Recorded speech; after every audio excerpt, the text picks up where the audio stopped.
Boa noite, professor Márcio. Boa noite, ou boa tarde, ou bom dia, aí dependendo do horário que o seu público estiver vendo o vídeo. Agradeço aí seu convite novamente para nós conversarmos um pouco sobre nossas dúvidas, né, que às vezes aparecem em relação à língua portuguesa. Então, vamos lá, tirar a nossa dúvida sobre quando usar existem ou existe. Eu vou abrir aqui uma luzinha, vamos dizer, para nós. Está compartilhando. Apareceu. Aqui acontece, existe uma situação nesse existe ou existe, que um vídeo anterior eu comentei. Até falei, olha, cuidado aí, pessoal, né? É um vídeo aí muito importante para quem vai fazer prova ou concurso. E nesse vídeo eu falei que existia digamos, uma pequena malandragenzinha em provas e concursos, que prejudicavam ali a percepção do aluno e ele acabava errando a questão. E esse problema aí do existem, tem um pouco a ver com essa malandragenzinha, né? Mas isso é uma situação que não acontece em provas, concursos, não. Por aí, no cotidiano, a gente acaba se atrapalhando um pouquinho. A questão é, o verbo existir e outros muitos verbos, né? A maioria, a grande maioria, são verbos na língua portuguesa, verbos pessoais, ou seja, verbos que concordam com um sujeito, a velha relação, concordância entre sujeito e verbo, a concordância verbal. E o que acontece? Acontece que se eu escrever, por exemplo, ele viaja, ninguém vai achar nada de estranho, tudo correto, ou seja, um sujeito no singular, obviamente um verbo no singular também, uma concordância aí, sem nenhum problema. Também, se eu fizesse alguma coisa como eles viajam, também ninguém estranharia, né, vendo um sujeito no plural, o eles, e um verbo no plural. Nenhum problema. O que eu falei naquele vídeo anterior é que, às vezes, a gente se confunde quando o verbo e o sujeito não estão na relação, na ordem, muitas vezes chamada de ordem direta. Eu gosto mais de chamar, eu gosto de denominar como ordem natural, que é essa ordem, o sujeito primeiro e depois a ação verbal. Então, ele viaja, eles viajam. Essa construção é a ordem direta, né? A mais típica, a mais comum, ou como eu gosto de chamar, a natural. Primeiro vem o sujeito, depois o verbo. Infelizmente, muitas vezes eu vejo que as pessoas fixam uma ideia que sujeito obrigatoriamente é aquele elemento antes do verbo. Não, não obrigatoriamente sujeito e verbo tem que vir primeiro sujeito e verbo depois. Independentemente da ordem, que pode ser invertida, não há nenhum problema de você escrever de forma indireta, essa concordância continua existindo. Então, se a pessoa preferir, por algum motivo, Márcio, antecipar. Tá me ouvindo? agora sim. Se por algum motivo um autor antecipar o verbo em relação ao sujeito, viajava ele, bom, ele antecipou? Sim. Está na ordem chamada indireta? Sim. Mas a relação sujeito e verbo se modifica de modo algum.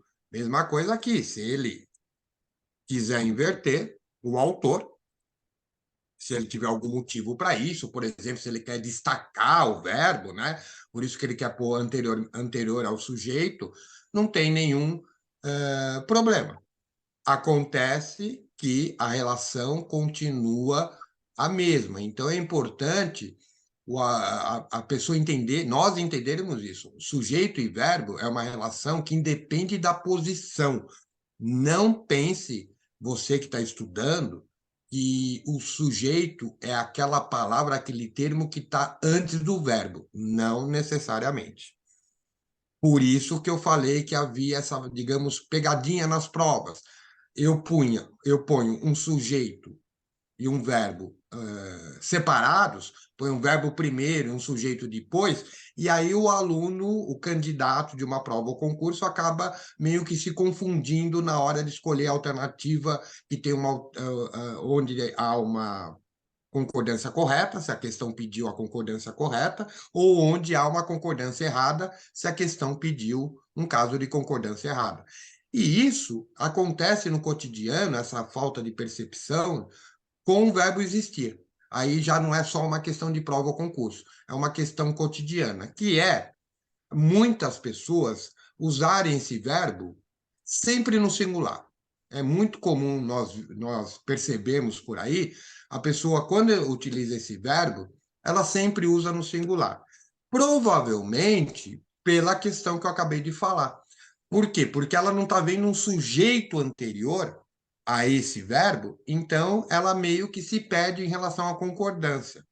Mas vamos olhar o primeiro caso. O existem no mundo todo pessoas generosas. Ora, o sujeito do verbo existir, nesse caso, é pessoas generosas. Núcleo do sujeito, pessoas. Uma palavra no plural. Então, mesmo que o sujeito está após o verbo estar após o verbo. Isso não muda nada essa relação de concordância. Sujeito e verbo concordam. Então, nesse caso, existem no mundo todo pessoas generosas. No caso abaixo, tem o existe por quê? Existe, muitas vezes, a generosidade no mundo todo. Nesse caso, temos agora como sujeito a generosidade, núcleo do sujeito, generosidade, que é um substantivo no singular. Substantivo no singular, concordando com o verbo só pode estar no singular. Agora sim, é o existe. Então, em relação a essa situação do existir, mas eu falei que em outras situações também, principalmente em provas e concursos, ficar atento. Quando você estiver trabalhando concordância, o sujeito e verbo concordam independentemente de onde eles estejam. Se o sujeito pertence aquele verbo pertence àquele sujeito, eles têm que concordar. Eu falo para o aluno muitas vezes que não é uma questão geográfica, de onde está um, onde está outro. A relação sempre existe, independentemente de onde está um e de onde está outro. Para a pessoa perceber essa questão de sujeito, muitas vezes na escola, né, é passada a ideia do perguntar ao verbo. Você pode fazer isso, é uma boa ideia. Se eu perguntar, por exemplo, no primeiro caso, quem é que, né, essa pergunta que muitas vezes o aluno aprende na escola, que ele faça para o verbo para identificar o sujeito. Vale. Se eu perguntar quem é que existem, a resposta é: quem é que existem? Pessoas generosas. Sujeito. Agora eu reparei então que o sujeito é pessoa generosa, está no plural, então me obriga o verbo no plural existem. Segundo caso, quem é que existe? Vamos fazer a mesma pergunta. Quem é que existe? No segundo caso, o quem é que existe é a generosidade. Então eu percebo que a generosidade é o sujeito do existe. Se ela, generosidade, é uma palavra no singular, o verbo tem que ir para o singular. O que acontece no cotidiano, como eu falei, a pessoa começa a frase com existe, como não tem a percepção do sujeito antes, o sujeito deve aparecer depois, nesse tipo de frase, a pessoa acaba se perdendo um pouco e sempre acaba usando o verbo no singular. Isso, dentro da gramática normativa, vai estar errado. Entendi. Muito bom, Márcio. Muito bem explicado, como sempre, né? Eu espero que exista agora uma solução para o uso do verbo existir. Com O certeza. sujeito vem depois, mas singular, põe o verbo existir no singular. Sujeito vem depois, é plural, verbo no plural. Considerando que não é a posição geográfica, nunca. No termo de posição geográfica, é a melhor forma que eu passei a usar para o aluno, porque, infelizmente, eu ressalto para você que eu vejo muito aluno me falando um erro básico, que é isso. Sujeito é aquele que vem antes do verbo, nada mais errado. E é por isso que se erra esse tipo de questão, esse tipo de situação. Sim. O sujeito é aquele que faz o verbo rolar, né? Se tem um existir, tem que ter alguma coisa existindo, né? Se você usar o verbo comer, ele só vai rolar esse verbo comer se tiver alguém comendo. O macaco comeu, o cachorro comeu.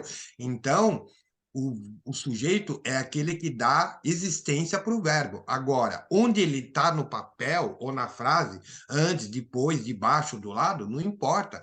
Essa noção simplista e errada, eu vejo muita gente carregar e dá muito problema, Com certeza. principalmente quando o sujeito que não está antes do verbo. É uma ordem direta, é uma ordem que eu chamo de natural, o sujeito vir antes do verbo, mas não é sempre, não é obrigatório. O sujeito e verbo concordam. Onde está um, onde está outro? Aí eu já não sei. Vamos buscar no texto que eu estou ou verbalizando ou escrevendo. Tá certo. Márcio, obrigada mais uma vez pela sua disponibilidade e por nos ajudar sempre. Eu que agradeço a vocês, ao seu público, e espero estar colaborando de alguma forma para tirar um pouco de nossas dúvidas aí no cotidiano do uso da língua portuguesa. Com certeza, Márcio. Obrigada, então, e tchau. Muito obrigado a todos.